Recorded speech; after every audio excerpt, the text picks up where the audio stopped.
দেশৰ সৰ্ববৃহৎ লোকপিয়ল বা লোকগণনা যি প্ৰক্ৰিয়া সেই প্ৰক্ৰিয়া ইতিমধ্যে আৰম্ভ হোৱা দেখা গৈছে আৰু দেখা গৈছে যে ধুবুৰী জিলাৰ প্ৰশাসনে এই লোকপিয়ল যাতে সুস্থভাৱে সুচাৰুৰূপে যাতে পৰিচালনা কৰিব পাৰে তাৰ বাবে কেতবোৰ বিশেষ ব্যৱস্থা লোৱা দেখা গৈছে আৰু ইতিমধ্যে গুৱাহাটীৰ পৰা লোকপিয়লৰ উপ মহাপঞ্জীয়কৰ নেতৃত্বত দুজনীয়া এটি দলে ইতিমধ্যে ধুবুৰীত আহি এই প্ৰশিক্ষণ দি থকা দেখা গৈছে। ধুবুৰী জিলা প্ৰশাসনৰ বিভিন্ন চৰকাৰী বিভাগৰ বিষয়া কৰ্মচাৰীসকলে এই প্ৰশিক্ষণত ভাগ লোৱা দেখা গৈছে আৰু আমাৰ প্ৰতিখন জিলাত ২৭ মে'ৰ পৰা তিনিদিনীয়া ডিষ্ট্ৰিক্ট লেভেল ট্ৰেইনিং ষ্টাৰ্ট হৈছে।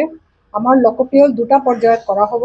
প্ৰথম পৰ্যায়টো কৰা হয় house listing and housing census, সংক্ষেপে আমি হাউচ লিষ্টিং অপাৰেশ্যন বুলি কওঁ। আৰু এই পৰ্যায়টো আমাৰ অসমত আগষ্ট আৰু ছেপ্টেম্বৰৰ ভিতৰত 30 দিনৰ ভিতৰত কৰা হ'ব।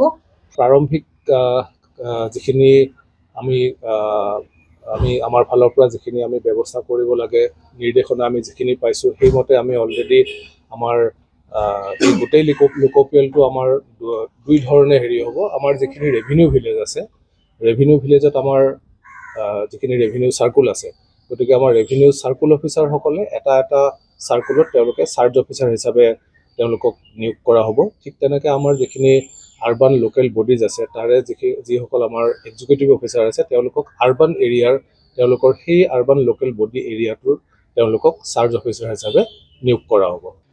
আজি অৰ্থাৎ 29 মে' আৰু কাইলৈ এই লোকপিয়লৰ প্ৰশিক্ষণৰ অন্ত পৰিব বুলি আমি জানিব পাৰিছোঁ আৰু খুব সুন্দৰভাৱে এই প্ৰশিক্ষণ চলাই থকা দেখা গৈছে আৰু জিলা প্ৰশাসনৰ বিভিন্ন বিভাগৰ বিষয়া কৰ্মচাৰীসকলে এই প্ৰশিক্ষণত অংশ লৈছে আৰু তেওঁলোকে যাতে সুস্থভাৱে সুচাৰুৰূপে লোকৰ ঘৰে ঘৰে গৈ লোকপিয়লৰ কামত অংশ ল'ব পাৰে তাৰ বাবে জিলা প্ৰশাসনে এক বিশেষ দৃষ্টি দিয়া দেখা গৈছে।